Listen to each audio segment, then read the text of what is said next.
Seja muito bem-vindo à ESA-FM, o podcast da Escola Superior de Advocacia que conecta trajetórias, experiências e sentimentos que moldam o direito da forma humana e real. No episódio de hoje, vamos conhecer a história de alguém que carrega mais de 2 décadas de advocacia, 15 anos de ESA e uma jornada marcada por desafios, superação e amor pela argumentação. Nosso entrevistador, Kaique Souza, recebe o advogado e professor Elias Filho, especialista em direito de informática, pioneiro nos debates sobre crimes e conflitos digitais. Ele é dono de uma trajetória singular. Mas antes de mergulhar nessa história,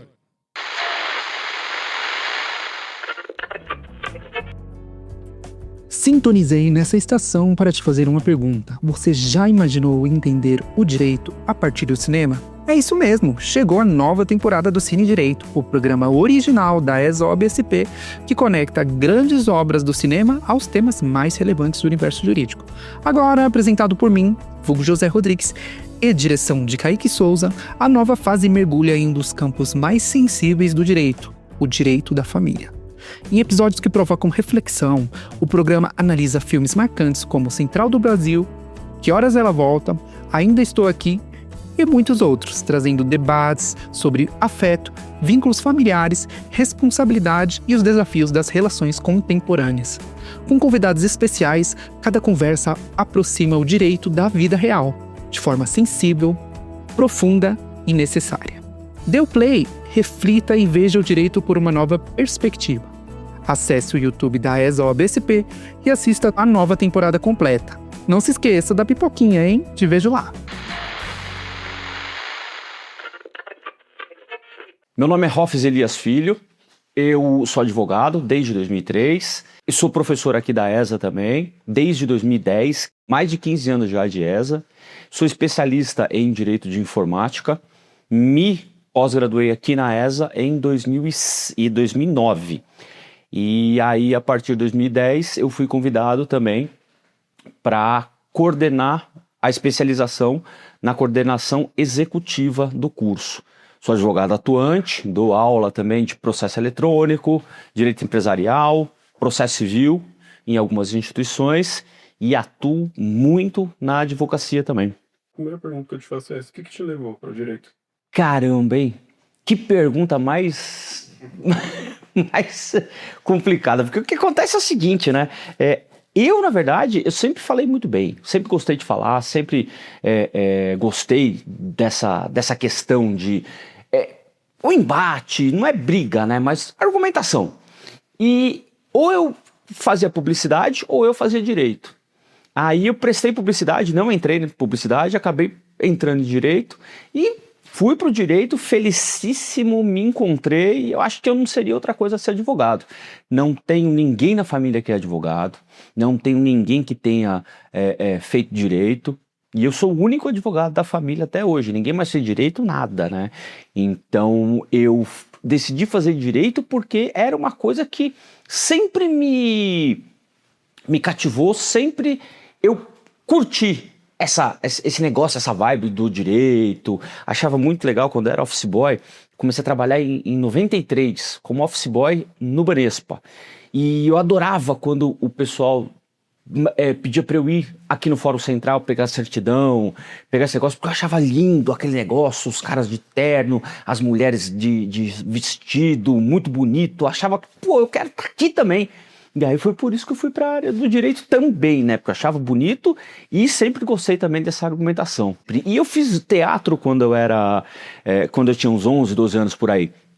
Então isso me ajudou também muito na advocacia, porque advogado não é atuar, né? Claro, e nem dar aula é atuar, mas você ser desenvolto, você saber falar, você saber se portar, você colocar com clareza as suas ideias, isso ajuda muito. Inclusive o teatro ajuda, porque você memoriza o que você tem que falar, você memoriza as partes mais importantes, se você esquece, você improvisa na hora. Então é bem importante a pessoa saber, pelo menos, se expressar corretamente. Então isso me ajudou bastante. Algumas pessoas me perguntam, alguns alunos, ou amigo também, né? que tem vergonha de falar, não faz uma sustentação oral porque tem medo de falar besteira. Mas, pô, primeira coisa, cara, faz um roteirinho do que você quer falar, das coisas mais importantes que você quer falar e decora. Pronto, não precisa ter medo. Ah, mas isso eu esqueci, improvisa na hora, você vai estar clique só com os principais pontos. Decora, faz antes a sustentação, sabe? Sei lá, mas eu tenho medo de travar na hora, tá? Você tem medo de travar por quê? Porque eu acho que vai ficar todo mundo olhando pra mim. É claro que vai ficar todo mundo olhando pra você. Tem que ficar olhando pra você, porque o povo tem que prestar atenção em você. Só que aí, uma coisa que eu aprendi no teatro. Você tá nervoso? Então tá bom. Pensa que tá todo mundo pelado. Olha pra plateia, olha pra quem tá te ouvindo, pensa, tá todo mundo pelado. Aí você vai até rir. Você fica mais tranquilo, fala, tá todo mundo pelado. Então, você fica tranquilo, descontrai e pronto, manda bala. Fica um pé de igualdade. Exatamente. Quem você era antes de tomar a decisão de entrar pra direito? Nossa senhora, eu era adolescente, eu entrei na faculdade depois, eu repeti a quinta série, repeti o primeiro ano do colegial, tive uns problemas mesmo, nunca gostei de estudar. Eu nunca gostei de estudar porque eu tenho TDAH. E eu tenho TDAH diagnosticado mesmo. Respondi mais de 750 perguntas para saber que eu tenho mesmo. E eu só descobri isso faz 3 anos. Então, eu não me dava bem na escola, então eu não gostava de estudar. E eu queria alguma coisa que me desse que eu gostasse, que eu me interessasse. E eu não achava nada disso na escola. Eu era, não vou dizer um perdido, claro, mas não me interessava por nada dessas coisas. Eu era criativo, eu estava com 20 anos quando entrei na faculdade. Eu sabia o que eu queria, eu era determinado já. Eu falei, ou é direito ou é publicidade. É isso que eu vou fazer. Então, para mim, sempre teve isso na cabeça. Eu era jovem, né? E me levou a tomar essa decisão, a vontade de estar perto do direito, de gostar do ambiente, de gostar da argumentação jurídica, falar, conversar. E como eu sempre fui muito, muito desenvolto, eu me dei bem, sempre conversando antes de entrar na faculdade, com as pessoas, com os advogados, eu perguntava as coisas, sempre me interessei. Então, antes mesmo da faculdade, eu gostava de ajudar, quando eu trabalhava no Banespa, os advogados do Banespa para entender já o direito. Então, foi por isso que, nessa época, eu tomei a decisão de ir para o direito, porque eu já estava um pouquinho ali entendendo umas coisas e queria entender mais. E qual foi a primeira vez que você se viu como advogado? Nossa, a primeira vez que eu me vi como advogado foi quando eu estava no quarto ano da faculdade. Foi quando eu fiz quarto ano ou terceiro ano, por aí, quando eu fiz meu primeiro processo. A minha mãe comprou uma janela numa casa de material de construção bem grande e aí não entregaram a janela. E a gente cobrando, não entregaram a janela e eu fiz a minha primeira petição inicial na faculdade, quando eu estava no quarto ano da faculdade. E a gente processou essa empresa e ganhamos uma indenização, na época foi de R$500. Até a janela tinha custado R$500, o juiz mandou devolver os R$500 e deu mais de R$500 de dano moral. Foi um amigo meu que fez a audiência, que ele já era advogado, mas quem fez toda a petição fui eu, e foi a primeira vez que eu vi e falei, caramba, eu sei fazer esse negócio mesmo. Nasci pra ir. Foi isso mesmo. Existe uma parte da advocacia que não aparece nos códigos, não está nos livros e muito menos nos contratos ou nas petições. É a parte que envolve pessoas, decisões difíceis, pressão, carreira, escolhas e mercado. E foi exatamente para falar desse lado da profissão que nasceu o podcast Além da Lei. Eu sou a Silvia Zago, advogada, professora, e conduzo esse espaço em parceria com a ESA, Escola Superior de Advocacia da OAB. Nesse espaço a gente conversa com muita leveza, bom humor e boa música sobre os temas que realmente impactam a vida do advogado contemporâneo. Inteligência emocional, gestão do tempo, networking, negociação, comunicação, influência, carreira, liderança e as novas tendências do mercado jurídico. É um podcast para quem entende que advogar, hoje em dia, exige muito mais do que conhecer a lei. Exige repertório, estratégia e consciência sobre o próprio caminho profissional. Se você quer ampliar essa conversa, procure agora pelo podcast Além da Lei nas principais plataformas de áudio e, é claro, que a gente se encontra por lá. Um grande abraço.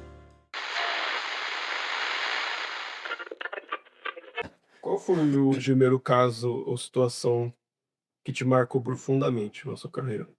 Eu vou te dar 2 casos. O primeiro, eu era recém-formado e tinha um escritório lá no Brooklyn, com outro sócio que era bem mais velho do que eu, uma OAB bem mais velha do que eu, era pai de um amigo nosso, meu. E aí tinha já uma cliente dele, uma senhorinha, e uma vez ela chega lá no escritório, doutor Renato, preciso falar com o doutor Renato. Ela não tá aqui, eu vou esperar ele aqui. Mas ele não vem hoje pra cá. Não, mas eu vou esperar ele aqui. Não, mas ele não vai vir pra cá, ele não sei quando vem pra cá. Não, mas eu vou esperar ele aqui. Moça, eu vou fechar. Foi embora. No dia seguinte ela voltou. Eu preciso falar com o Dr. Renato, Liguei pra ele e falei, ó, a mulher tá aqui. Não, tá bom, eu tô indo aí. Ela chegou, conversou, falou, não, é só com você. Conversou com o Renato, nem entrei na sala, ok, foi embora, tá? Ele veio contar pra mim o que aconteceu. Mas ele falou, ó, ela só falou que tem um problema aí de um homicídio e amanhã ela vai voltar aqui com o irmão dela. Tá bom. Seguinte, ela voltou, aí vou resumir a história. O irmão dela tinha matado o marido dela com uma marretada na cabeça, porque o marido dela era muito violento e ele tinha separado um dinheiro para ir lá na igreja, dar o testemunho dele, o pastor não chamou ele, e aí ele voltou para casa chorando, brigou com todo mundo, o cunhado dele estava fazendo uma obra lá, uma marreta, ele começou a agredir verbalmente o cunhado, foi pra cima do cunhado, o cunhado tava com a marreta, se defendeu com a marreta, deu uma marretada na cabeça dele, o cara caiu já morto, e ele já tinha batido na esposa, tinha quebrado a mandíbula dela uma vez, e traumatismo craniano. Então ela não estava muito triste que tinha matado o marido, só que aí naquela coisa, né, que vai fazer? Pegaram o marido, enfiaram numa caixa, sei lá eu onde é que foi direito, não me lembro, levaram pro lixão, tacaram fogo. Pois aí foram lá pra ver o que dava pra fazer, porque a polícia perguntou, cadê, etc e tal, e aí ia ter que ver o que ia fazer, né. Aí acabei saindo do escritório, não toquei mais esse caso, não sei mais o que deu também. Mas esse daí foi o primeiro realmente que me tocou. Eu era recém-formadíssimo, acho que eu tinha OAB um mês, alguma coisa assim. Foi bem recente. E aí depois foram os casos relacionados a direito de informática, que era o que eu estava fazendo na época, né, a especialização. A época do finado Orkut, em 2007, eu comecei a ter bastante caso de ofensas em redes sociais, né? O pessoal, na época, achava que a internet era a terra sem lei.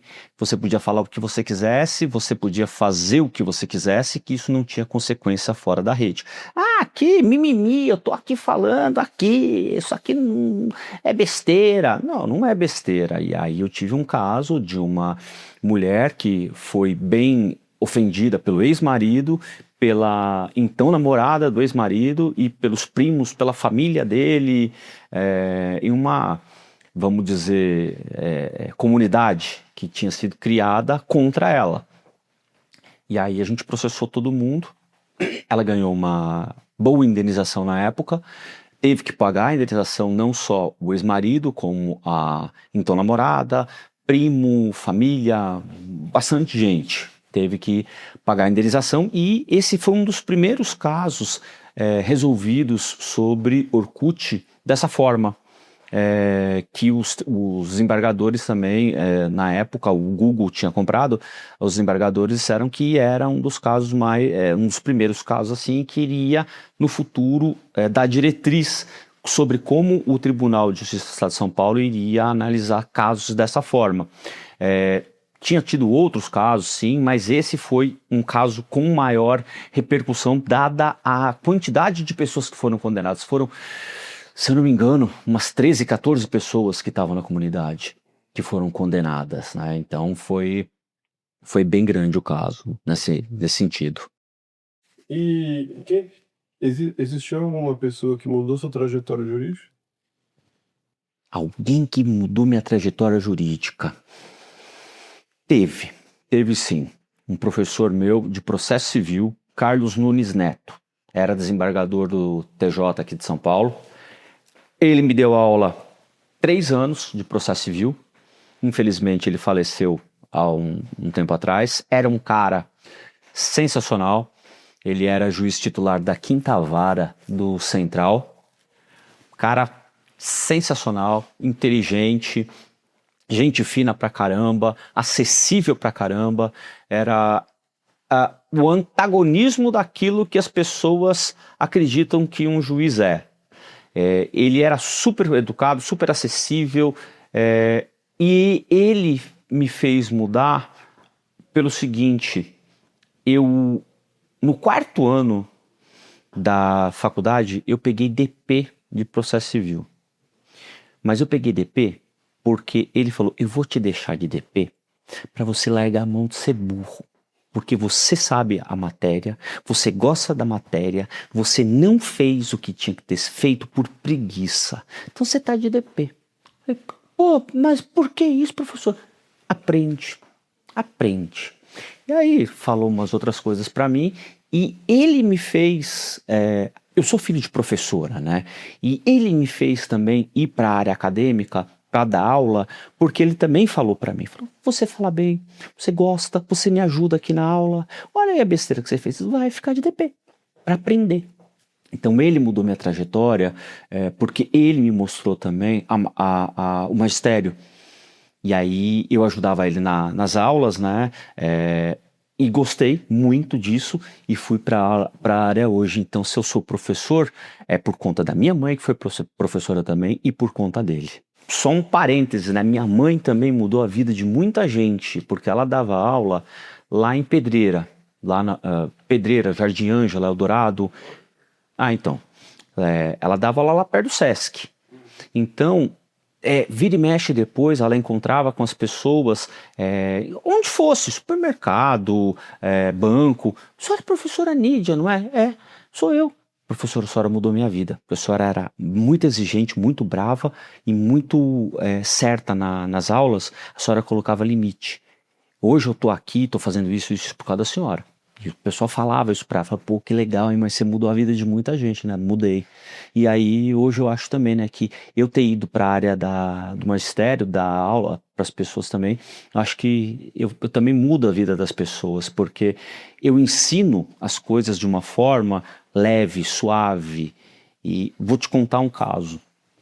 Em 2013, quando teve a mudança do papel pro digital, aqui no estado de São Paulo, eu passei por todas as ESAs, todas não, mas muitas ESAs do estado de São Paulo. Eu dei aula para mais de 10 mil advogados de processo eletrônico. E aí eu cheguei em Guaratinguetá uma vez para dar aula, veio uma senhorinha e ela, com lágrima nos olhos, ela falou: professor, pelo amor de Deus, eu vivo de assistência judiciária, eu não tenho outra fonte de renda. Eu preciso fazer isso. Só que veio um outro professor aqui, ele falou que é muito difícil, que eu não vou conseguir, que é melhor eu me aposentar. Como é que eu vou fazer? Chorando. Falei: meu Deus do céu, e agora?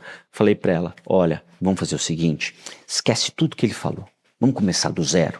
Mas, professor, vamos começar do zero, a senhora vai entender.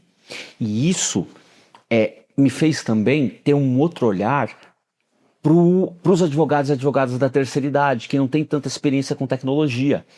Isso moldou bastante também a forma como eu dou aula de processo eletrônico, porque eu não posso olhar só o pessoal que sabe, tem que olhar todo mundo.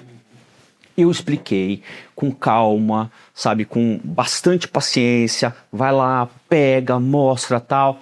Final do curso, eram 5 dias o curso, porque eu pegava na mão de todo mundo, instalava tudo, começava do zero mesmo.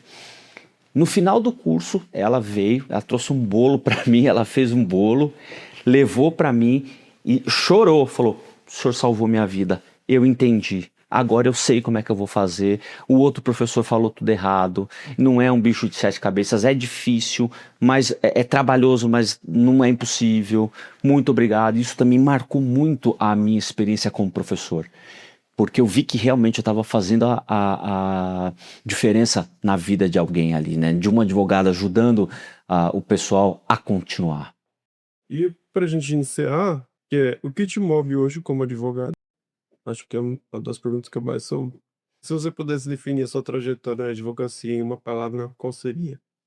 Caramba, eu vou ter que pensar. Olha, caramba, hein? Por que eu tô advogando? Não é só para ganhar dinheiro. Não é só para ganhar dinheiro. Eu acho que o que me move na advocacia, para falar a verdade, é a superação.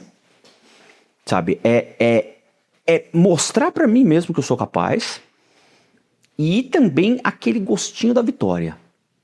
Sabe? Aquele senso de justiça, senso de justiça social. Olha, é importante, mas isso não paga as contas também no final do mês.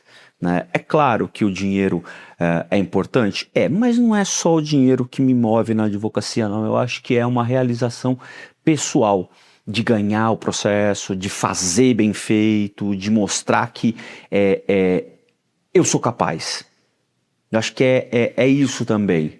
E, de uma certa forma, sim, contribuir para a entrega da prestação jurisdicional a quem tem direito, né? Porque muitas vezes, se eu vejo que o cliente assim, não tem razão nenhuma, eu falo, olha, você vai perder.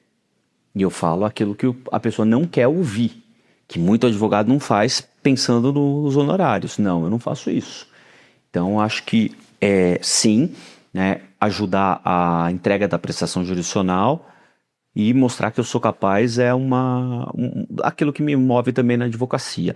Não vou ser hipócrita não de falar que entregar justiça social. Eu acho que quem faz só isso é o que eu disse, não paga as contas no final do mês. E eu acho que a palavra que eu posso resumir é realização. É a única palavra que eu vejo que pode resumir a minha trajetória jurídica. Realização. Eu sou uma pessoa realizada pessoal e profissionalmente por ter escolhido direito. Como eu te disse, eu não tenho dúvida nenhuma de que essa era a minha vocação e de que se eu tivesse feito qualquer outra faculdade, eu não seria feliz do jeito que eu sou hoje no direito. Tem seus altos e baixos, a gente passa por muita dificuldade, né? Tanto com alguns clientes, tanto por falta de cliente, tanto por um judiciário que às vezes demora para decidir um processo, mas isso faz parte.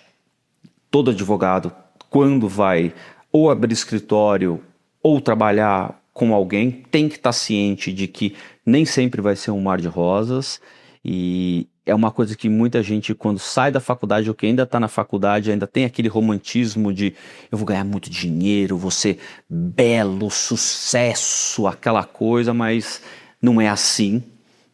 Você vai ser, mas você vai ter que comer bastante capim.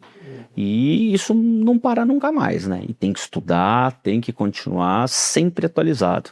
Mas a minha realização como advogado é inquestionável e também como professor de direito.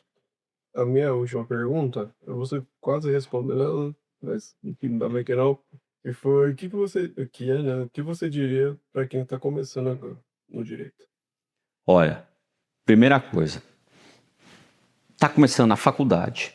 É o que você quer fazer? Você tem certeza? Se não tem, não começa.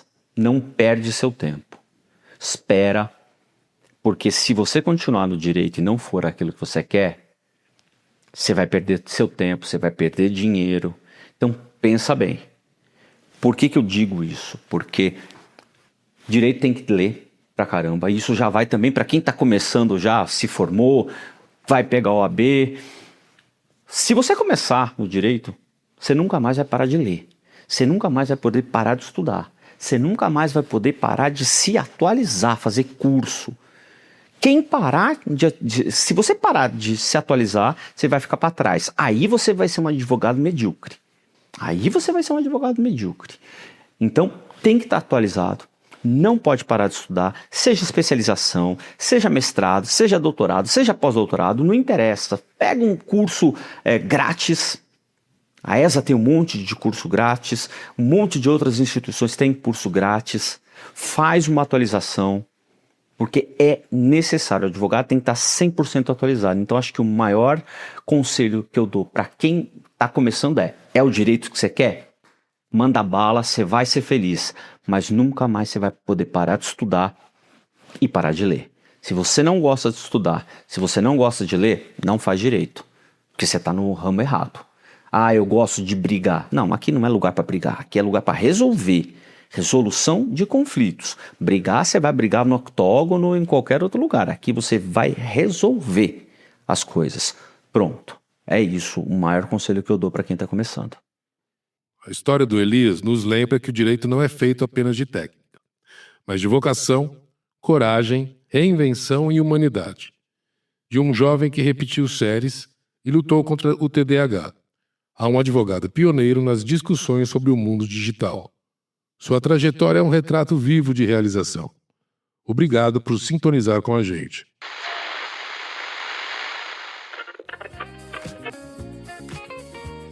ESA-FL, a estação das histórias que importam.